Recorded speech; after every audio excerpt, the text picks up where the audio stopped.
is, well, I guess the revolution in Portland is having even more issues than just increased law enforcement pushing them out of their protest park. So the Great Wall of Moms is being accused by a group even woker than they are of being anti-Black. This article is in the New York Post, but it's all over the place, and it says, oh, if you don't know about the Wall of Moms, it is a group of women who don yellow shirts and hard hats, and they go to the protests, riots, whatever you want to call them, after dark, and they create a wall and hold hands and act as a shield to shield the protesters from law enforcement, basically. The group of moms that acted as a buffer for protesters in Portland is being accused of anti-Blackness by another advocacy group in the city. Don't Shoot PDX posted a lengthy message on Instagram urging people to stop supporting Portland Wall of Moms, the crew of mothers in yellow shirts who stood between protesters and federal agents in recent weeks. The lies are finally clear, and we are so sad but ultimately not surprised that anti-Blackness showed its ugly face with Wall of Moms. The Black-led Don't Shoot PDX group on the Post said on Wednesday. The nonprofit accuses Wall of Moms, which is also trying to be a nonprofit, which announced Friday that its white members were stepping down as administrators of filing for business registrations with the state behind the backs of newly installed Black leadership. Black women started saying they are not protected by the Wall of Moms leadership, the group wrote. Too frequently, they would be in communication for safety, transport, etc. And when the time came, there would be zero response and no leadership to rely on. It's put many on the ground in direct danger. Now, I wasn't mocking this group of criticizing them for being anti-white.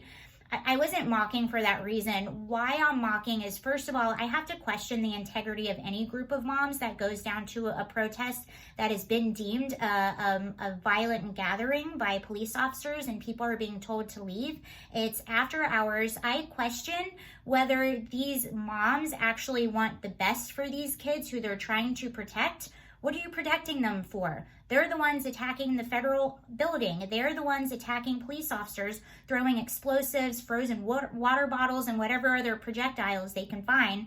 They're the ones that come armed. They're the ones that come with umbrellas and dressed in black blocks so they can't be identified.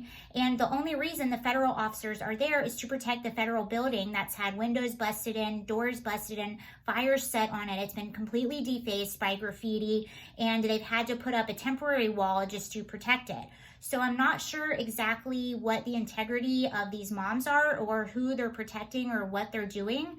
Also, some of these moms have been seen trying to kick down the courthouse after hours, after all the journalists and photographers left. The story in groups like the Wall of Moms, one of the reasons this really bothers me, not just that, but you have politicians and journalists basically excusing their riotous behavior from these, what they're calling peaceful protesters.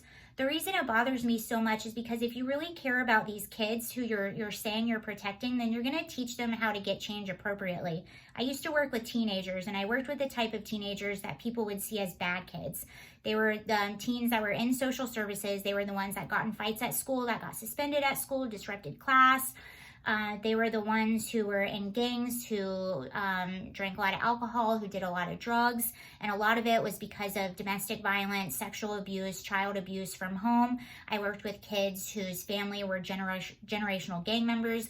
I worked with kids whose moms would pimp them out for drug money. Or I've worked with kids who were told to go on the street corner and sell drugs for rent money and other things like that. So I worked with really broken kids that had a voice and that wanted their voice to be heard and wanted their needs to be met, but didn't know how to appropriately do that. All they knew how to do is get angry and yell and scream and break stuff and threaten people. And I would work so hard with them, and I would tell them, you have a voice and your voice deserves to be heard.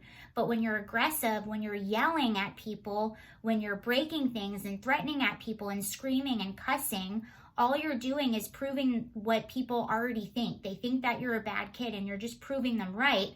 And for the people that don't know you, you're proving that you are that. When you're engaging in these behaviors, your message is totally lost. Even if you did have a message, even if you did have a point in what you were saying, and even if your ideas were good ideas, all of a sudden that is completely lost, and all people are seeing is aggression, and it makes people repel. It makes them not listen to you. It makes them automatically go into survival mode, into defense mode.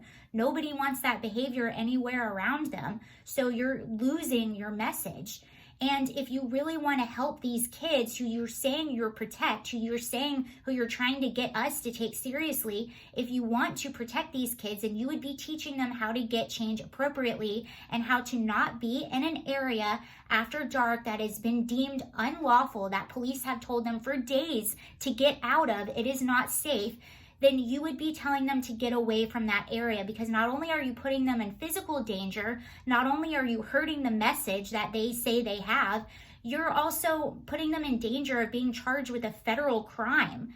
Attacking a federal officer, attacking a law or a local police officer, and vandalizing a federal building, those are all federal crimes.